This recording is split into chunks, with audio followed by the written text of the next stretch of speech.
नमस्कार दोस्तों, भारतीय युद्ध नीति में आप सभी का बहुत बहुत स्वागत है। आज के इस एपिसोड में हम बात करेंगे एक बहुत ही इंपॉर्टेंट अपडेट के बारे में।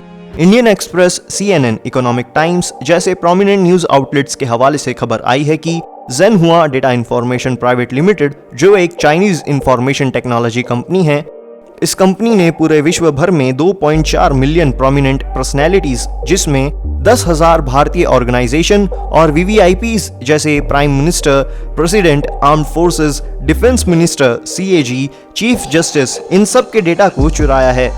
यानी भारत की बहुत सारी इंपॉर्टेंट सीक्रेट इंफॉर्मेशन अब चुराई जा चुकी है।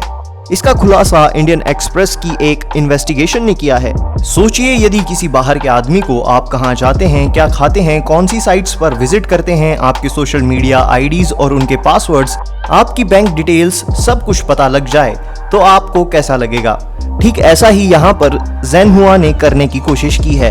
इससे ये बात साफ हो जाती है कि भारत में कुछ भी किसी से छिपा नहीं है। भारत की प्रोमिनेंट पर्सनैलिटीज, भारत के साइंटिस्ट की हर एक इंफॉर्मेशन, किससे क्या संबंध है, किसने क्या डिसीजन लिए, किसने क्या बनाया, सारा डेटा ज़ेनहुआ ने चुरा लिया है। अब सवाल ये उठता है कि ऐसा क्यों किया गया और ये न्यूज अब मेन स्ट्रीम मीडिया के जरिए क्यों आ रही है। दोस्तों, ये बात किसी से छिपी नहीं है कि चाइनीज आर्मी को भारतीय फौज ने लद्दाख में बुरी तरह शिकस्त देते हुए 30 प्रोमिनेंट चोटियों पर कब्जा कर लिया है, जिससे हम न केवल एक एडवांटेजियस ऑन फील्ड पोजीशन में आ गए हैं, बल्कि नेगोशिएशन में भी हमें अपर हैंड मिल चुका है।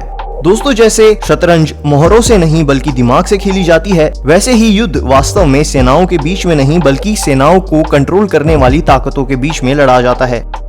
शतरंज के बहुत ही माने हुए खिलाड़ी बॉबी फिशर का कहना था, शतरंज बोर्ड पे हो रहे युद्ध की तरह है। वहीं रिनॉर्ड और काहन का कहना था कि शतरंज हाथों से नहीं बल्कि दिमाग से खेली जाती है। तो आइए चाइना की चालों को शतरंज की बिसात से समझते हैं।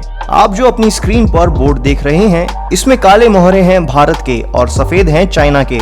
इसमें सफेद ऊंट यानी बिशप चीन का साइबर सिपाही है, जो भारत की रानी यानी कि भारत के सबसे पावरफुल पॉलिटिकल क्लास और ब्यूरोक्रेसी को उनका डेटा चुराकर टारगेट कर रहे हैं। ये चाल चीन में इसलिए चली ताकि भारत की रूलिंग क्लास, जो कि अभी बहुत ज्यादा अग्रेसिव है, अपनी आर्मी यानी घोड़े को लद्दाख की पहाड़ियों से वापस पीछे ले ले ताकि उसका बचाव हो सके। दोस्तों, ये संभव है कि जो डेटा लीक हुआ है उसमें करप्शन और दूसरे चार्जेस की इंफॉर्मेशन भी हो। तो चीन वास्तव में इनडायरेक्टली भारत की रूलिंग क्लास के दिमाग से खेल रहा है। यानी वो भारत को मजबूर करना चाहता है कि या तो अपनी आर्मी को पीछे लो या फिर तुम्हारे सीक्रेट्स को हम पब्लिक कर देंगे, जिससे तुम्हारे ही खिलाफ तुम्हारे देश में बगावत हो जाएगी। और ऐसे में चीन का काम भारत की अपोजिशन पार्टीज और भी आसान बना देंगी। चीन इसी तरह इनडायरेक्टली ब्लैकमेल करके उन सभी देशों को चेतावनी दे रहा है जिन्होंने चीन के खिलाफ अग्रेशन दिखाया है।